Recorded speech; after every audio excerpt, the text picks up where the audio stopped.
spent a lot of time thinking about this review. The Last of Us is something really special, yet I didn't want to just divulge my love for it so soon. At certain moments, I felt I was being too critical. At others, I felt I was being too easy. Then I just stopped thinking, period. How I feel is how I feel. Then it occurred to me, The Last of Us has done a lot of things to me mentally. Weeks after the game's release, with my review still not posted, I pondered, not only about how great I think this game is, but about everything inside it. From the story, gameplay, presentation, to the musical score, The Last of Us has hit too many high notes to simply forget. I firmly believe perfection cannot be reached in any way, shape, or form, but you can certainly try to get close to it. Naughty Dog's The Last of Us has made a damn good effort. Put your seatbelt on, Ellie. Well, what about the guy? He ain't even hurt. The Last of Us focuses on a world struck by a deadly disease known as cordyceps.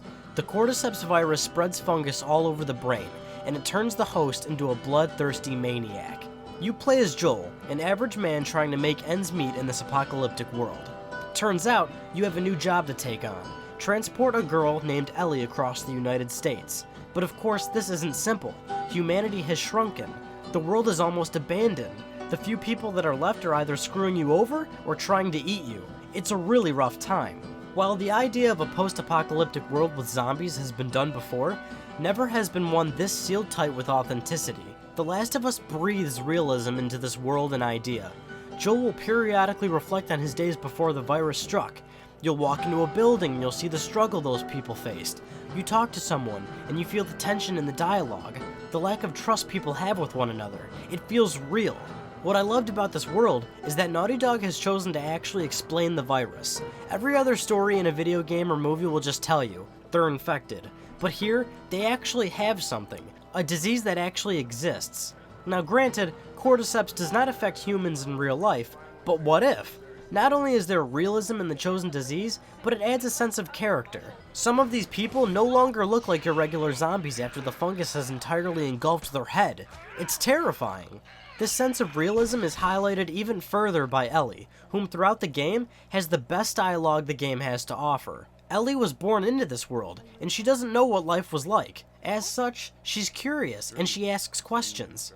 Even more so, she never had a childhood. Ellie may be young, but she curses and she fights back. Because that's just how she was brought up in this world. She can't help it. All of these elements just build such a believable world. But nothing seems more believable than Joel and Ellie as human beings. From beginning to end, these two share dialogue that enriches the already believable world. Joel's a hard-pressed man. He's had losses, he has emotional issues, and it's heart-wrenching, but Ellie shares these same problems. Watching these two evolve is a real delight. Well, I'm sorry. I trust him better than I trust myself. Stop with the bullshit. What are you so afraid of? The Last of Us offers more than just presentation and story. It's also really, really fun to play. Periodically, you'll be fighting against infected and uninfected, and both need to be handled differently.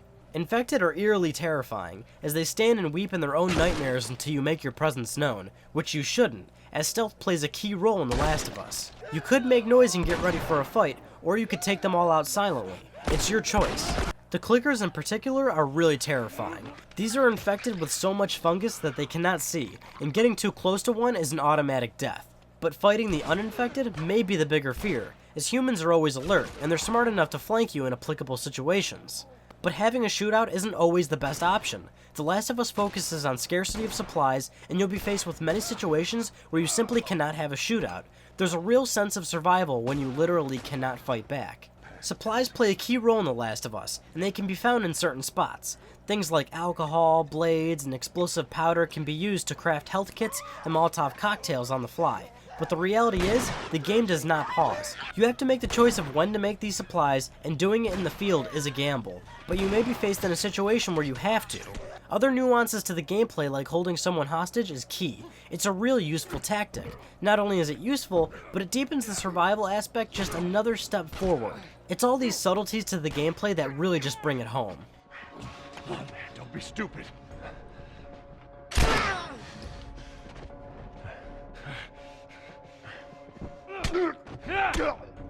The Last of Us does feature multiplayer, and yeah, it's awesome. You have two modes to choose from, Supply Raid or Survivors. Supply Raid is your basic team deathmatch, and Survivors is an elimination mode with no respawns. Up front, there isn't a whole lot of variety to your mode choices, maps, and weapons, but it's got enough, because what's there is a blast to play. Much like the single player, you're surviving. You cannot simply run around and cause mayhem. You're given little ammo, and any running you do puts you on the map for the enemy. You have to take it slow, you have to be stealthy, you have to peek corners. If you don't, you surely won't last. What's really interesting though is how the multiplayer advances. You're given a crew of people you have to take care of. In order to meet their needs, you have to collect supplies in multiplayer from fallen enemies. If you can't keep up with the demand of your crew, members will get sick and die off. Each multiplayer match is considered one day, and it keeps advancing into the greater weeks. If you lose everyone in your crew, then ultimately you've failed. It's a really interesting concept, but it's also refreshing to advance this way, rather than your standard leveling up system found in most multiplayer offerings. Target down. The Last of Us is not a perfect game. There's some glitches here and there, there's tedious puzzle filler and unclear objectives, there is some downtime, but pretty much every video game ever is going to have some downtime. It's just a matter of how often it shows up or how much it affects the player. The Last of Us eclipses those moments. Obviously, this game is brilliant. Without a doubt, an amazing title that will reap the rewards it so rightfully deserves. Now you may be saying to yourself, I didn't like the game. I think the multiplayer sucked, I thought the story was cheesy, I didn't think it was that great. Absolutely. No review should dictate how you feel about a game. However, it is pretty incredible when the majority rave. Not just the press, but everyone. And that speaks volumes about a title.